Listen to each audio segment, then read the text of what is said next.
Hello friends, welcome to educational insight.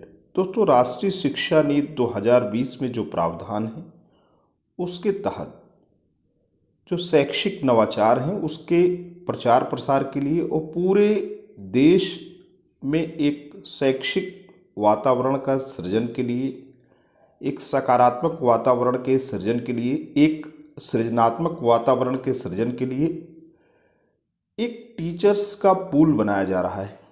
ये जो शिक्षक हैं ये उत्कृष्ट हैं, नवाचारी हैं और इनके नवाचार से पूरा देश लाभान्वित होगा। तो नेशनल टीचर्स रिसोर्स रिपोजिटरी और स्टेट टीचर्स रिसोर्स रिपोजिटरी के तहत शिक्षकों का चयन होना है। NTRR और STRR के तहत शिक्षकों का चयन होना है। तो दोस्तों, आते हैं पूरा शासनादेश और पत्र के आलोक में ये चयन कैसे होगा, जनपद स्तरीय समिति क्या होगी, राज्य स्तरीय समिति क्या होगी और किन थीम के तहत, क्योंकि राष्ट्रीय शिक्षा नीति में 10 थीम दिए गए हैं, 10 विषय दिए गए हैं। उन्हीं विषयों के अंतर्गत जो शिक्षक नवाचार कर रहे हैं, जो शैक्षिक पहल कर रहे हैं, वही शैक्षिक पहल से संबंधित उनसे एक फीडबैक लिया जाएगा, उनसे स्लाइड बनवाया जाएगा और उसी के तहत वो नेशनल टीचर्स रिसोर्स रिपोजिटरी और स्टेट टीचर्स रिसोर्स रिपोजिटरी के सम्मानित सदस्य बन सकेंगे। दोस्तों, ये पत्र जारी हुआ है। इसके प्रेषक हैं निदेशक राज्य शैक्षिक अनुसंधान और प्रशिक्षण परिषद उत्तर प्रदेश लखनऊ, सेवा में सचिव बेसिक शिक्षा, शिक्षा अनुभाग 4, उत्तर प्रदेश शासन लखनऊ को। विषय है नेशनल टीचर्स रिसोर्स रिपोजिटरी एवं स्टेट टीचर्स रिसोर्स रिपोजिटरी हेतु शिक्षकों का चयन किए जाने के संबंध में। दोस्तों, ये पत्र तो 24 नवंबर को ही जारी हो गया था। अब इसमें क्या बात कही गई है? महोदया, कृपया अवगत कराना है कि अपर सचिव स्कूल शिक्षा एवं साक्षरता विभाग, शिक्षा मंत्रालय, भारत सरकार के पत्र 18 अक्टूबर 2021 का पत्र है जो इसी के साथ संलग्न है, द्वारा शिक्षक पर्व 2020-21 के अंतर्गत चिन्हित नई शिक्षा नीति 2020 की विभिन्न थीम पर पृथक पृथक स्टेट कोर ग्रुप यानी स्टेट टीचर्स रिसोर्स रिपोजिटरी का गठन किए जाने की अपेक्षा की गई है। उक्त पत्र के साथ national state teachers resource repository का कॉन्सेप्ट नोट संलग्न है। कॉन्सेप्ट नोट में राष्ट्रीय शिक्षा नीति 2020 के अनुसार निम्नलिखित विषयों पर शिक्षकों के समूह बनाए जाने की अपेक्षा की गई है। विषय, जैसे कि मैंने आपको कहा, 10 विषय हैं जो राष्ट्रीय शिक्षा नीति में हैं। पहला विषय है पूर्व प्राथमिक स्तर पर बच्चों की शिक्षा एवं संरक्षा। दूसरा है बुनियादी गणितीय कौशल एवं साक्षरता। तीसरा है शिक्षा के समस्त स्तरों में ड्रॉप आउट रेट को कम करने तथा सभी के लिए शिक्षा की पहुंच सुनिश्चित करना। चौथा है विद्यालयों में पाठ्यक्रम एवं पाठ्यचर्या। पांचवा है शिक्षकों का क्षमता संवर्धन। छठवां है समेकित शिक्षा सभी के लिए अधिगम। सातवां है स्कूल कॉम्प्लेक्स सिस्टम के द्वारा प्रभावी शासन विधि सुनिश्चित करना, इफेक्टिव गवर्नेंस। आठवां है विद्यालय शिक्षा हेतु मानक निर्धारित करना। नौवां है शिक्षा में तकनीकी का प्रयोग और अंत में 10वां है व्यावसायिक शिक्षा की पुनर्कल्पना, री इमेजिंग ऑफ वोकेशनल एजुकेशन एवं कौशल विकास। शिक्षकों द्वारा कोविड महामारी के दौरान अपनाए गए विभिन्न नवाचारी प्रयोगों के दृष्टिगत शिक्षा मंत्रालय द्वारा स्टेट टीचर्स रिसोर्स रिपोजिटरी एवं national teachers resource repository project की संरचना की गई है, जिसके अंतर्गत शिक्षकों के चयन का आधार निम्नांकित है। राज्य सरकार द्वारा स्टेट रिपोजिटरी हेतु 10 से 20 शिक्षक प्रत्येक थीम पर चयनित किए जाएंगे। अब 20 शिक्षक ही अगर आप ले लें और 10 थीम हैं तो दोस्तों कम से कम स्टेट लेवल पे राज्य सरकार 200 शिक्षकों का एक स्टेट रिपोजिटरी बनाने जा रही है। चयनित शिक्षकों के नाम दिनांक 30 नवंबर तक NCERT के ईमेल irdncert2016@gmail.com पर प्रेषित किए जाने हैं। तो अभी तो ये पत्र है, अभी इसमें समय भी है। ये पहले बात इसमें कही गई थी। उल्लेखनीय है कि स्टेट कोर टीम में चयन हेतु राजकीय, परिषदीय, केंद्र सरकार के विद्यालय, सीबीएसई, सीआईएससीई के प्राथमिक, उच्च प्राथमिक, माध्यमिक विद्यालयों के शिक्षक आवेदन कर सकेंगे। मान्यता प्राप्त निजी विद्यालयों में कार्यरत शिक्षक भी आवेदन कर सकेंगे। शिक्षा अधिकारी एवं शिक्षक प्रशिक्षक तथा डाइट के शिक्षक भी इसमें आवेदन करने के पात्र हैं। शिक्षकों की चयन प्रक्रिया जनपद स्तर या राज्य स्तर पर गठित समिति द्वारा किए जाने की व्यवस्था भारत सरकार के पत्र में निम्नवत है। स्टेट टीचर रिसोर्स रिपोजिटरी हेतु शिक्षकों के चयन हेतु जनपद स्तरीय समिति।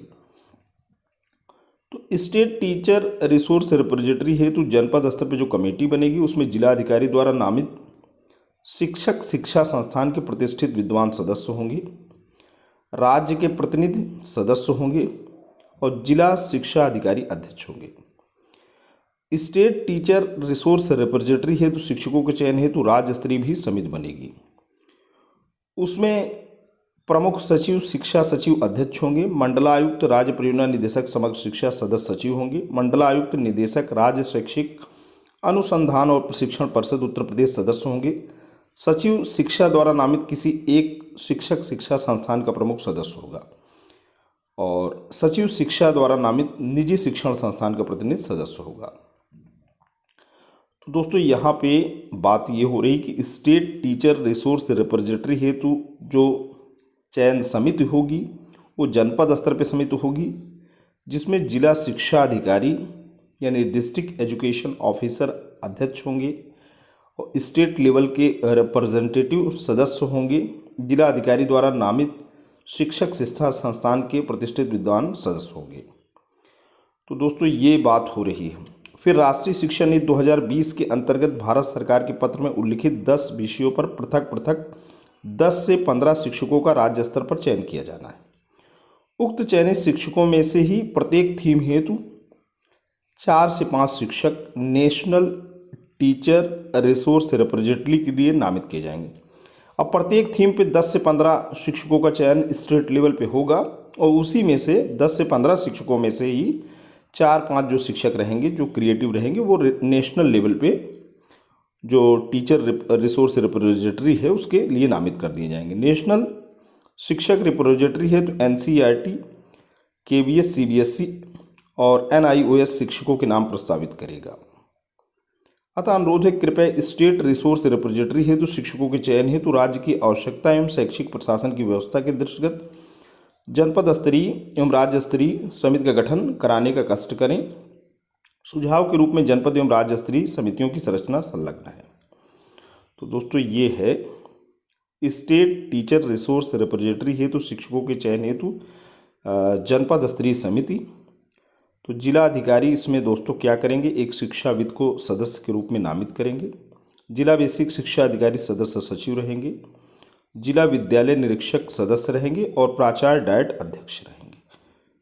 दोस्तों ये है स्टेट टीचर रिसोर्स रिपोजिटरी हेतु शिक्षकों के चयन हेतु जो डिस्ट्रिक्ट लेवल की कमेटी है वो आपके सामने है। स्टेट टीचर रिसोर्स रिपोजिटरी हेतु शिक्षकों के चयन हेतु राज्य स्तरीय समिति जो होगी वो आपके सामने बता रहे हैं। महानिदेशक स्कूल शिक्षा उत्तर प्रदेश लखनऊ अध्यक्ष होंगे, शिक्षा निदेशक माध्यमिक उत्तर प्रदेश लखनऊ सदस्य होंगे, शिक्षा निदेशक बेसिक उत्तर प्रदेश लखनऊ सदस्य होंगे, निदेशक राज्य शैक्षिक अनुसंधान और प्रशिक्षण परिषद उत्तर प्रदेश लखनऊ सदस्य सचिव होंगे, प्रमुख सचिव बेसिक शिक्षा उत्तर प्रदेश शासन द्वारा नामित निजी शिक्षण संस्थान का प्रतिनिधि सदस्य होगा। अब दोस्तों इसमें जो थीम की बात हो रही है, जैसे कि अभी बात हो रही थी थीम क्या हो सकती है, ये तो उसी के साथ पत्र संलग्न है और जनपद स्तरीय कमेटी में प्राचार्य डाइट अध्यक्ष होंगे, डीआईओएस साहब सदस्य होंगे, जिला बेसिक शिक्षा अधिकारी महोदय सदस्य सचिव होंगे और जिलाधिकारी द्वारा नामित शिक्षाविद सदस्य होंगे। अब आपको ले चलते हैं जो थीम की तरफ। यहाँ पे पूरी बात कही जा रही है कि 15 से 20 टीचर्स को लेने हैं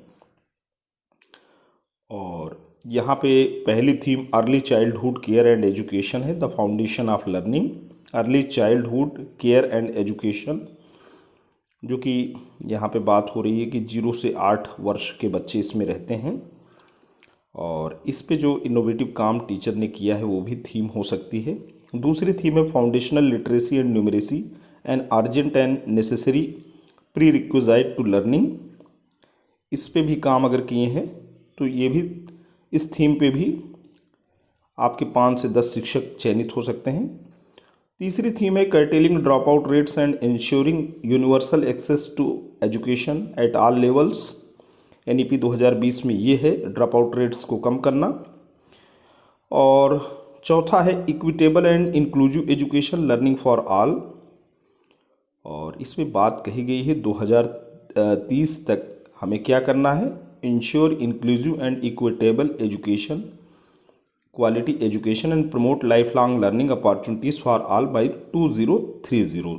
ये टारगेट है 2030 तक सभी तक समतामूलक समावेशी शिक्षा, गुणवत्तापरक शिक्षा की पहुंच हो 2030 तक, ये जो है गोल है।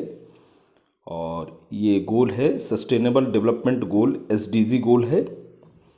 और आगे चलते हैं, पांचवा है efficient resourcing and effective governance through school complex cluster.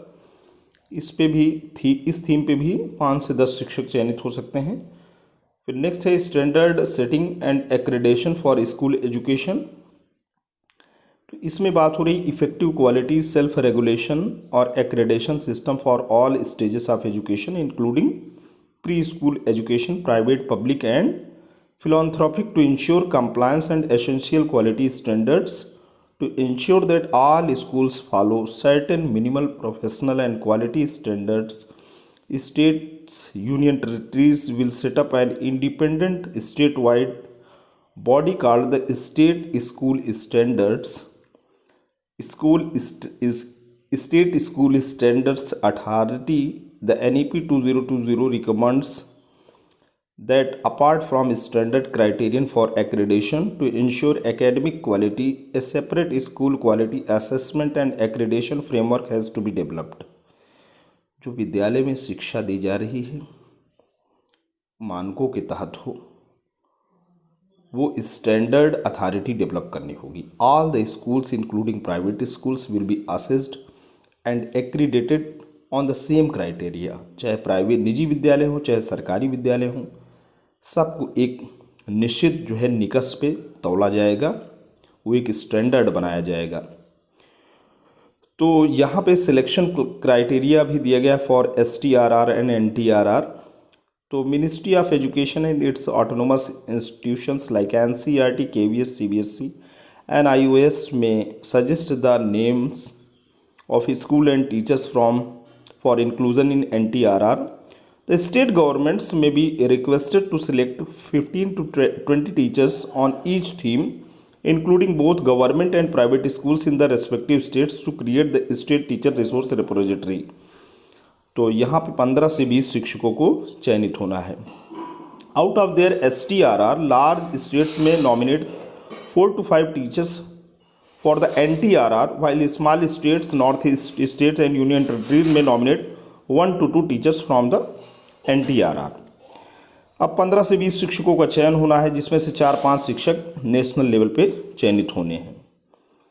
और यहाँ पे दोस्तों ये पूरा का पूरा दिया गया है, पूरी की पूरी बात जो उस पत्र में मेंशन है वो यहाँ पे दी गई है।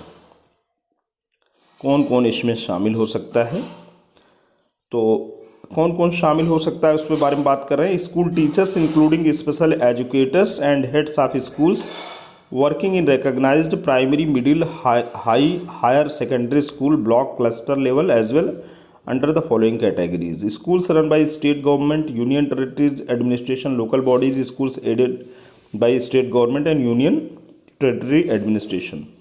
अब सेंट्रल गवर्नमेंट्स में केंद्रीय विद्यालय है, जवाहर नवोदय विद्यालय है, सेंट्रल तिब्बतन स्कूल है, सैनिक स्कूल है, और ये भाभा एटॉमिक एनर्जी एजुकेशन से जो स्कूल चल रहे हैं, मिनिस्ट्री ऑफ डिफेंस से चल रहे हैं, एकलव्य मॉडल रेजिडेंशियल स्कूल हैं। सारे विद्यालय इसमें शामिल हो सकते हैं। सारे विद्यालय का मतलब सारे विद्यालय के शिक्षक। तो ये सारी बातें हैं।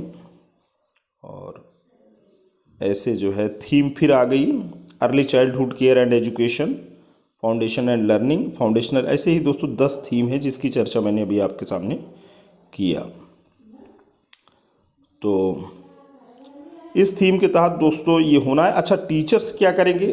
टीचर्स जो भी इनोवेशन अपना किए होंगे उनको आवेदन पत्र सबमिट करना है। तो title of the innovation and under which given NAP 2020 the theme, details of the teacher, name, mobile number, email ID, school, district and state उनको देना पड़ेगा।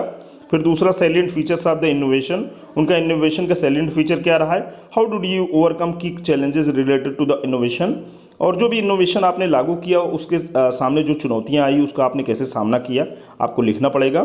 फिर व्हाट इज़ द इनोवेशन, वो इनोवेशन क्या है, नवाचार क्या है जिससे लोग लाभान्वित होने हैं। आखिरकार ये नेशनल टीचर्स रिसोर्स रिपोजिटरी और स्टेट टीचर्स रिसोर्स रिपोजिटरी बनाने का उद्देश्य है कि जो आपने नवाचार कर रखा है उससे पूरा का पूरा जो कलेक्टिव मास है नेशनल लेवल पे, स्टेट लेवल पे वो लाभान्वित हो। तो आपको ये इनोवेशन तो बताना ही पड़ेगा। How has the innovation benefited the students in classroom, कैसे बच्चे लाभान्वित हुए कक्षागत परिवेश में। सपोर्ट विद विजुअल्स और वीडियोज़, आप अपने विजुअल्स दीजिए, अपने पिक्चर दीजिए या आप वीडियो वहाँ पे प्रस्तुत करिए। What has been the impact of the innovation on the school and community, तो इस इनोवेशन का स्कूल और जो समुदाय उससे जुड़ा हुआ है उससे क्या फ़ायदा मिला।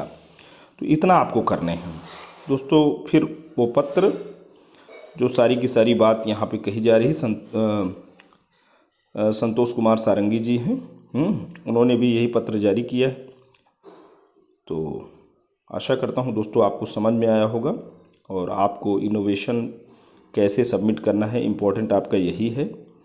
तो आप ये टाइटल, इनोवेशन वगैरह आप दे दीजिए। और खैर मैं ये पूरा का पूरा कंटेंट इसी वीडियो के डिस्क्रिप्शन में मैं दे दूंगा, आप डाउनलोड भी कर सकते हैं और आराम से पढ़ के आप अपना इनोवेशन जो कमेटी है उसके सामने प्रेजेंट कर सकते हैं।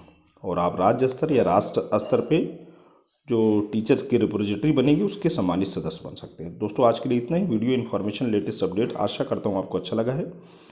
तो अच्छा लगा है तो आप इसे लाइक करें, चैनल पर कमेंट करें। लेकिन दोस्तों अगर आप चैनल पर नए हैं, पहली बार विजिट कर रहे हैं तो प्लीज़ आप इसे सब्सक्राइब भी कर लें। जब भी आप सब्सक्राइब बटन प्रेस करते हैं बराबर से एक बेल आइकन आता है, उसे प्रेस करें, चैनल को सब्सक्राइब करें। Thanks for watching and listening.